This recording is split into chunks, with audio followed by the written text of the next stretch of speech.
দেশ ও রাজ্যের সাড়া ফেলা সেরা খবরের ঝলক জানাবো আজকের বাছাই করা গুরুত্বপূর্ণ তাজা খবর। শুরুতেই হেডলাইন্স।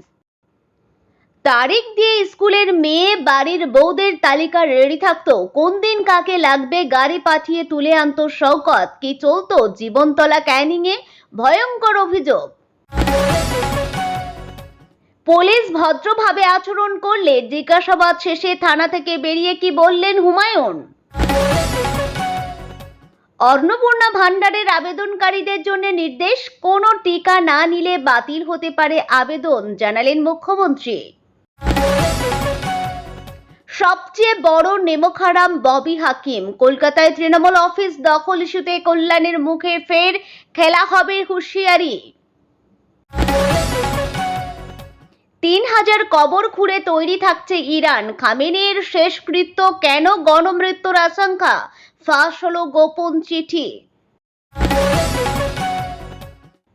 আসছে বিস্তারিত খবরে। নটোরিয়াস ক্রিমিনাল শওকত মোল্লা আজ জেলে, তার জামিন খারিজ করেছে আদালত। তার বিরুদ্ধে ওঠা একগুচ্ছ অভিযোগের মধ্যেও মাথাচাড়া দিয়ে উঠেছে ধর্ষণের অভিযোগ।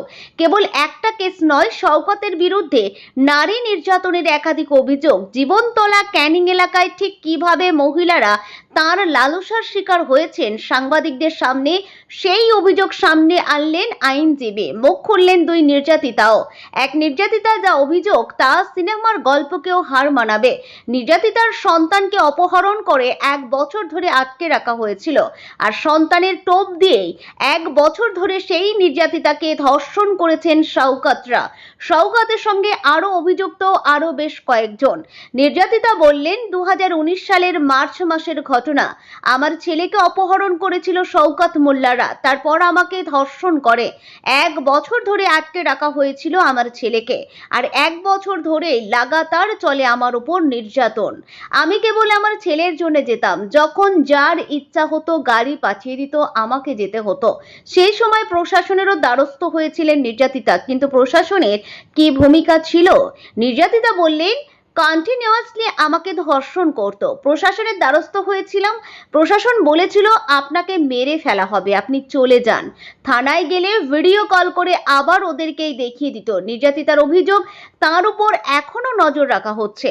শওকতের টিমের অনেকেই এখন বাইরে, তারা এখনো লাগাতার তাকে প্রাণনাশের হুমকি দিচ্ছেন বলে অভিযোগ। নির্যাতিতা বলেন, এখনো আমাদের উপর নজর রয়েছে, বাইরে বার হতে পারি না, এখনো শওকতের পরিবার থেকে প্রাণে মেরে ফেলার হুমকি দিচ্ছে। আমি শেষে দিদিকে, অভিযোগকারীর গ্রামের এক মহিলা বিজেপি কর্মী যিনিও নির্যাতনের শিকার, তাকে বলেছিলাম। নির্যাতিতা সেই মহিলা বিজেপি কর্মী বলেন, 7 নভেম্বর 2015 সাল, সেদিন দ্রৌপদীর মতো বস্ত্রহরণ আমারও হয়েছিল। আমার উপর যেভাবে পাশবিক অত্যাচার চালিয়েছে বলার মতো নয়। আমি সে সময় বিজেপি সেক্রেটারি ছিলাম, একটা ছোট স্কুল চালাতাম, বাচ্চা মেয়েগুলির সম্ভ্রম রক্ষা করতাম, সেটাই ছিল আমার অপরাধ। নির্যাতিতাদের আইনজীবী বলেন, 2019 সালের অভিযোগ আজকে কেন? কারণ ওই সময় শওকত মোল্লাদের বিরুদ্ধে কোনো অভিযোগ জীবনতলা ক্যানিং এলাকায় করা যেত না, অপকর্ম মেনে নিতে হতো। ওরা লিস্ট করে রাখতো কোন দিনে কোন মহিলার প্রয়োজন আছে, নির্দিষ্ট দিনে সেখানে গাড়ি পাঠিয়ে দিত ওরা, তাদের যেতে হতো। স্কুলের শিক্ষিকারাও বাদ যেতেন না। শওকতের জামানা শেষ হয়েছে। নির্যাতনের শিকার যারা হয়েছেন তারা ধীরে ধীরে মুখ খুলতে শুরু করেছেন। ক্যানিং পূর্বের প্রাক্তন বিধায়ক তৃণমূল শওকত মোল্লাকে বৃহস্পতিবার দুপুরে ক্যানিংয়ের জীবনতলা বাজারে ঘোরায় পুলিশ, আর শওকতকে এভাবে দেখেই জনগণ বাজিয়ে দেন ভোট বাজারে ভাইরাল হওয়া শওকত তো মাতচোর গানটি। বিতর্কিত মন্তব্যের জন্য শনিবার সকালে রেজিনগর থানায় হাজিরা দেন হুমায়ুন কবির। তিনি জানান, তদন্তের জন্য 14 তারিখ ফের ডাকা হয়েছে। সেই সঙ্গে আরও জানান, 10 পাতা প্রশ্নমালা রাখা হয়েছিল হুমায়ুনের জন্য। থানা থেকে বেরিয়ে ফের হুঙ্কার দেন হুমায়ুন। তিনি বলেন, আমি ডিজির কাছে 3 দিন আগে মেল করেছি, কতগুলি এফআইআর আছে আমায় জানতে, তদন্তে সহযোগিতা করবেন কিনা জানতে চাইলে তিনি বলেন, পুলিশ ভদ্রভাবে আচরণ করলে সহযোগিতা করব, কেউ বাপ তুলে গাল দিলে আমি যাব না। উস্কানিমূলক মন্তব্যের অভিযোগে পরপর 2 থানা থেকে হাজিরার নোটিশ পৌঁছেছিল গত মঙ্গলবার। শনিবার শক্তিপুর ও রেজিনগর থানায় নোটিশ পেয়েছিলেন আমজনতা উন্নয়ন পার্টির সুপ্রিমো হুমায়ুন কবির। তবে গতকাল শক্তিপুরে হাজিরা এড়ালেও আজ রেজিনগর থানার হাজিরা হুমায়ুন কবির। থানায় ঢোকার আগে আমজনতা উন্নয়ন পার্টির নেতা হুমায়ুন কবির বলেন, আমি গ্রেপ্তার হলে আরও 100 থেকে 120 জন স্বেচ্ছায় গ্রেপ্তার হবেন, তালিকা প্রস্তুত রয়েছে। তার হাজিরাকে ঘিরে থানা চত্বরে নেওয়া হয় কড়া নিরাপত্তা ব্যবস্থা। রেজিনগর থানার পুলিশের পাশাপাশি মোতায়েন করা হয়েছে কেন্দ্রীয় বাহিনীও। থানার ভেতরেও বাইরে নিরাপত্তা জোরদার করা হয়েছে যাতে কোনো অপ্রীতিকর পরিস্থিতির সৃষ্টি না হয়। তবে থানায় হাজিরা দেওয়ার আগে প্রস্তাবিত বাবরি মসজিদ এলাকায় যান হুমায়ুন কবির। তাকে যদি গ্রেপ্তার করা হয়, তিনি জানিয়েছেন বেশ কিছু দলীয় কর্মীদের নাম তিনি রেডি করেছেন, তাদেরকেও গ্রেপ্তার করতে হবে। পশ্চিমবঙ্গ সরকারের বহুল আলোচিত জনকল্যাণমূলক প্রকল্প অন্নপূর্ণা ভান্ডারের আবেদন প্রক্রিয়া চলাকালীনই গুরুত্বপূর্ণ বার্তা দিলেন মুখ্যমন্ত্রী শুভেন্দু অধিকারী। উত্তরবঙ্গ সফরে তিনি জানিয়ে দেন, প্রকল্পের সুবিধা প্রত্যেক আবেদনকারী পাবেন না। নির্দিষ্ট যোগ্যতার পাশাপাশি কয়েকটি শর্ত কঠোরভাবে মানতে হবে।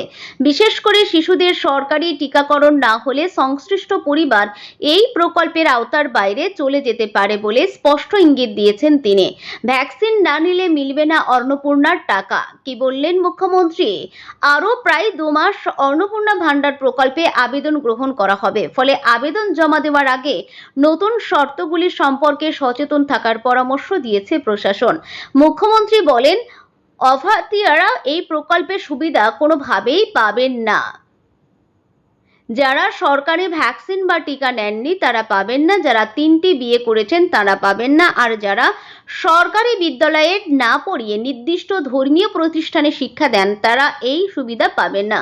মুখ্যমন্ত্রীর এই বক্তব্যের পর স্বাভাবিকভাবেই প্রশ্ন ওঠে, তিনি কোন সরকারি টিকার কথা উল্লেখ করেছেন? নবান্নের সচিবালয় সূত্রে জানা গেছে, মুখ্যমন্ত্রীর বক্তব্যে উল্লেখ করা সরকারি টিকা বলতে শিশুদের জন্য কেন্দ্রীয় সরকারের সর্বজনীন টিকাকরণ কর্মসূচি এর আওতায় দেওয়া বাধ্যতামূলক টিকাগুলিকেই বোঝানো হয়েছে।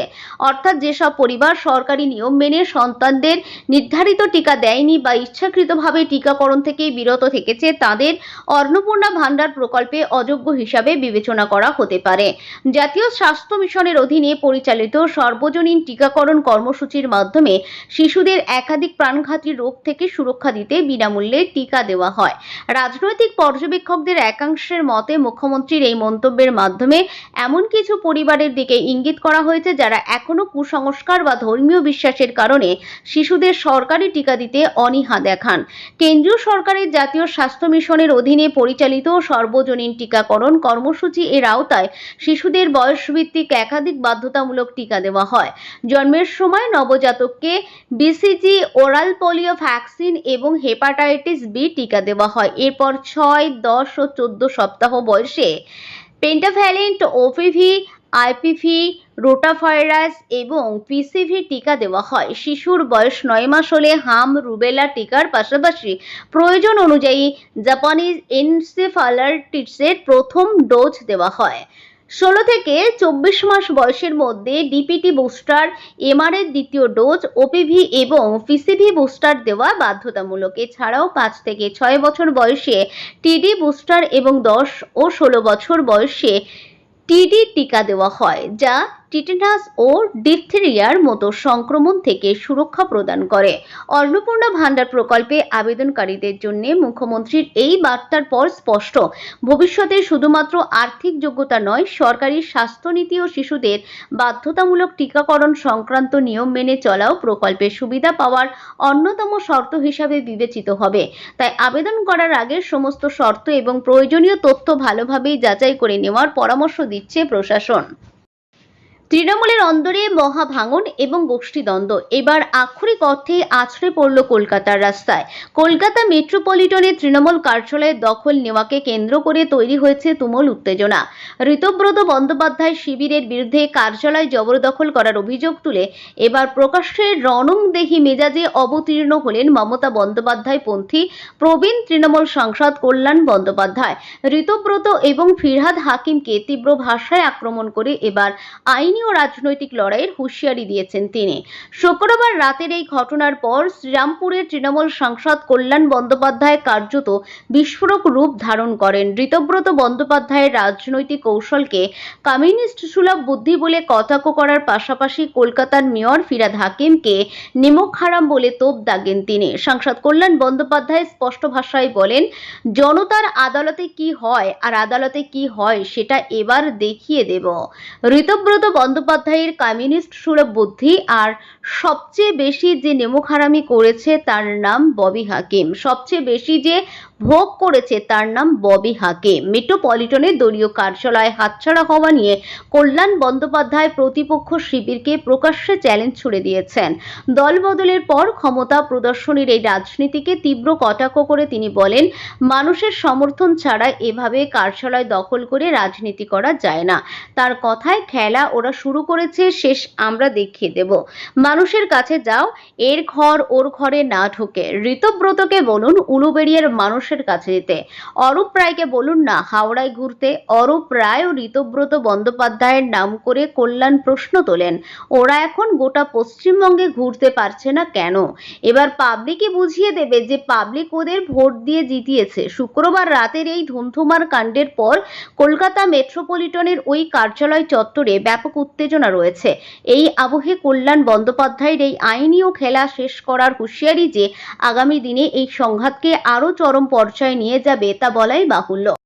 ইসরায়েলের হামলায় মৃত্যুর প্রায় 4 মাস পর অবশেষে ইরানের প্রাক্তন সর্বোচ্চ নেতা আয়াতুল্লাহ খামেনির শেষকৃত্যের অনুষ্ঠান শুরু হয়েছে।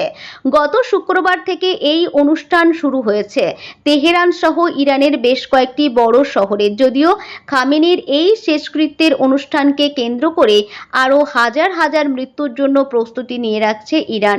ইতিমধ্যে প্রায় 3000 কবর খুঁড়ে তৈরি রাখা হয়েছে বলেও খবর। খামেনির শেষকৃত্যকে কেন্দ্র করে এমনই চাঞ্চল্যকর দাবি করেছে জার্মান সংবাদপত্র ওয়েল্টে। ইরানের রেড ক্রেসেন্ট এবং জাতীয় বিপর্যয় মোকাবেলা সংগঠনের পক্ষ থেকে উপরাষ্ট্রপতি মোহাম্মদ রেজা আরিফকে পাঠানো একটি গোপন চিঠিকে উদ্ধৃত করে এই দাবি করা হয়েছে।